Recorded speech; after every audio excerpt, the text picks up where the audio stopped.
Rom. Good day.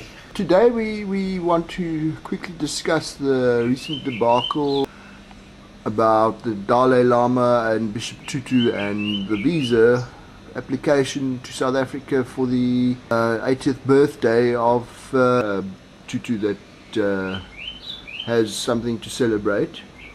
What are your views about the disgusting and despicable behavior of this Mickey Mouse government of South Africa? I would agree that it confirms that not everybody is welcome to South Africa, and that is already a bad sign, because I know that all the Clintons and the Albrights and the Holbrook dropped dead, all those characters are welcome to South Africa, while there are people, they're victims who are indicted by them or their likes, the Goldstone and the Shacklesons or whatever his name is. They are not. Otherwise, it confirms that not everybody is welcome to South Africa, and that is already a bad sign. The Dalai Lama himself, he apparently hadn't been in his country, in Tibet or in China, at least in mainland China, since Tibet was overrun by China. It was in the 1950s, so it is a considerable amount of time, and I would like to ask the government of mainland China to please, for the sake of humanity, reconcile a little bit with him, just to let him visit, just make this gesture. And I think governments who do that would be respected more.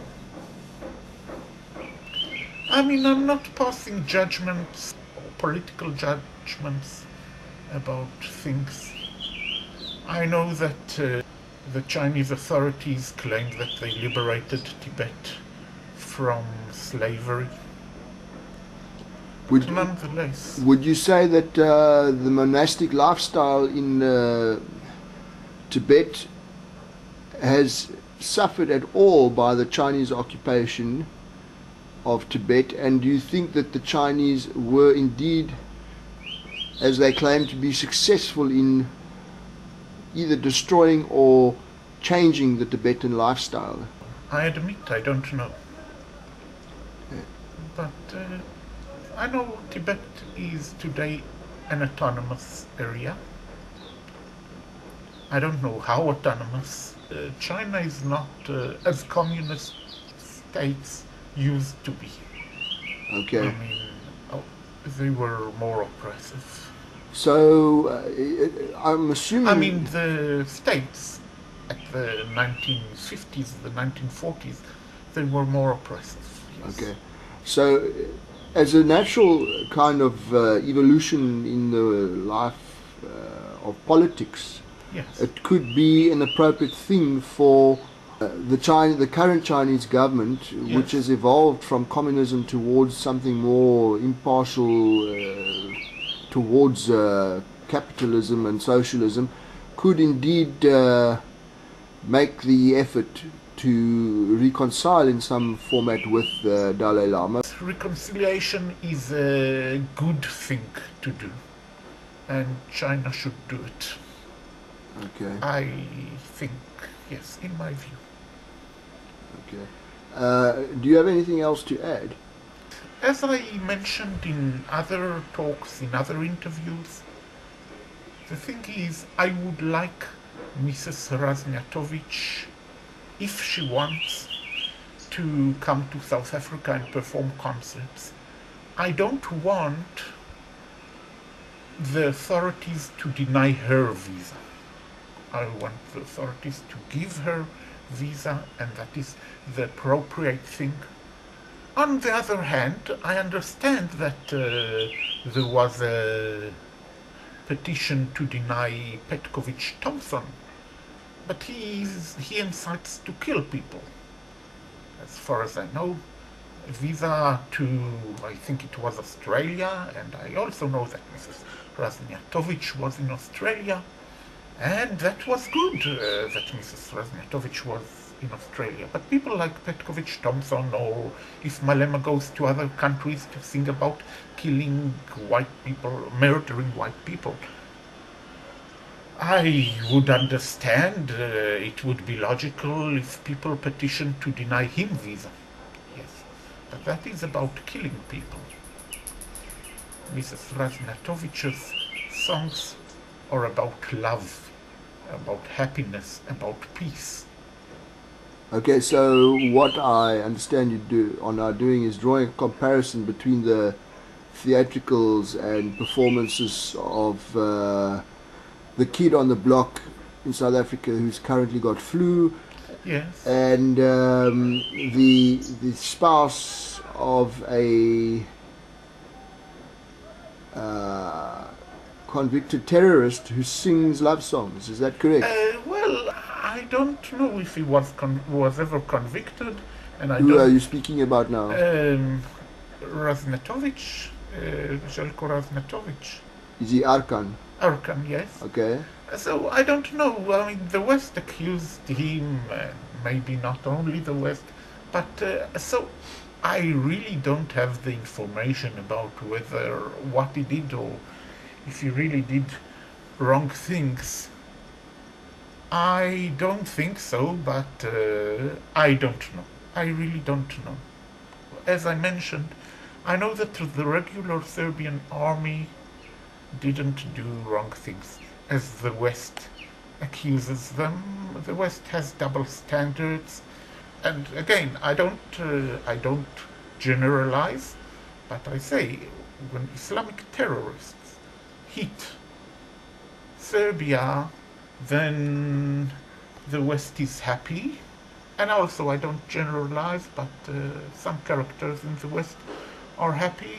But when they hit the United States, when it is the 911 or whatever they call it, then they are shocked and they expect everybody else to be shocked. And that is double standards. And then they generalize the Muslims, accusing all Muslims of being terrorists. Because that is what I read.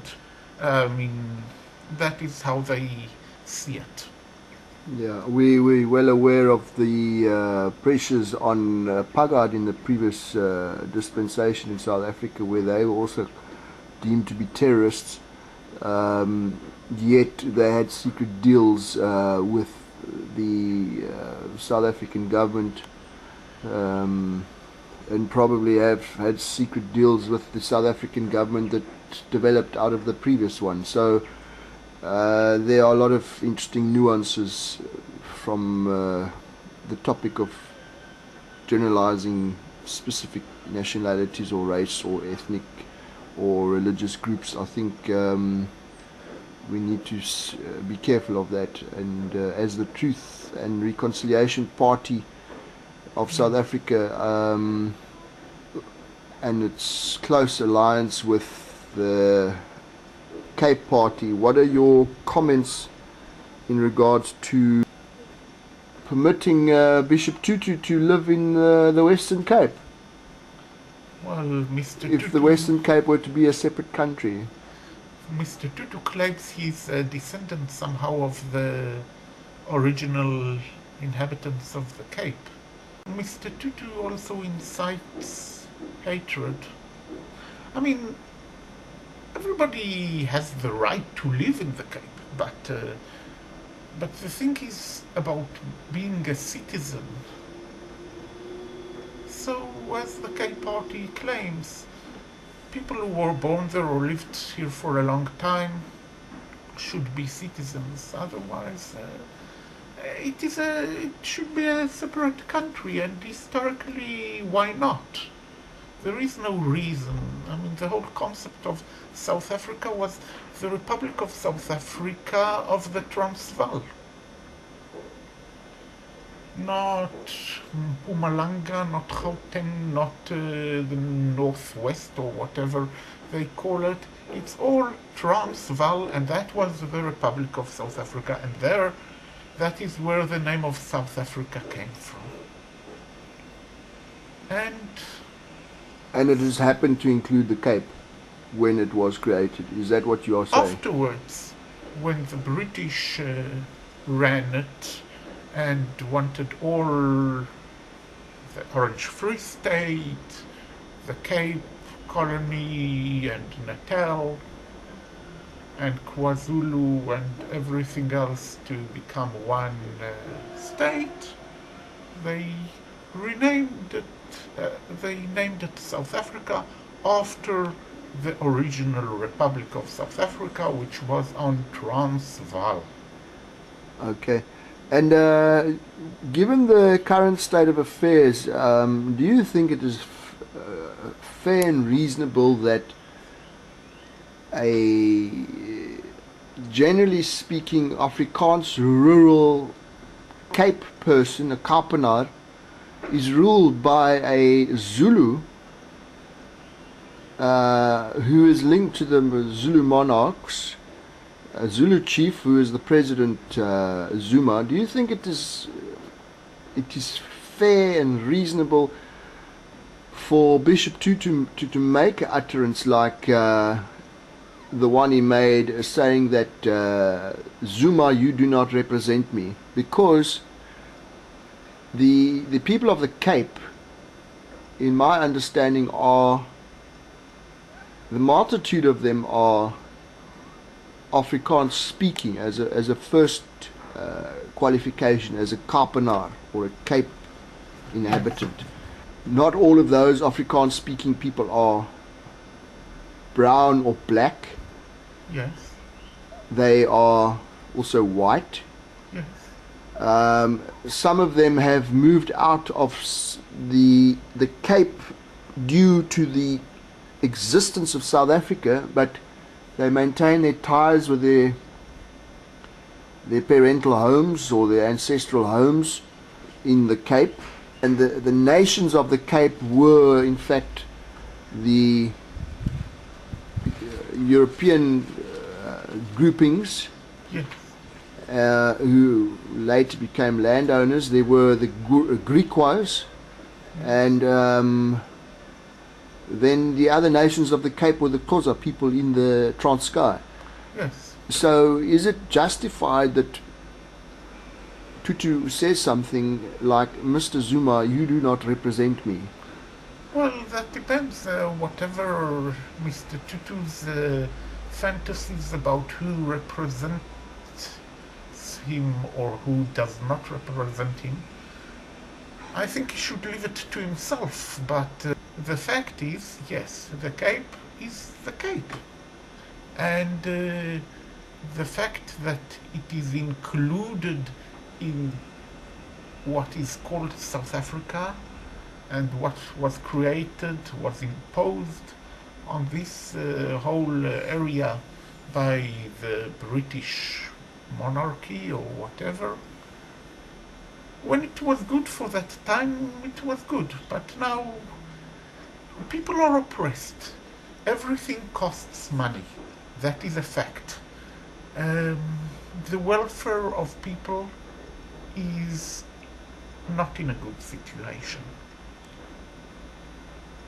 So there is no reason not to declare the Cape independent and thus be run by people who care about the people of the Cape and their welfare.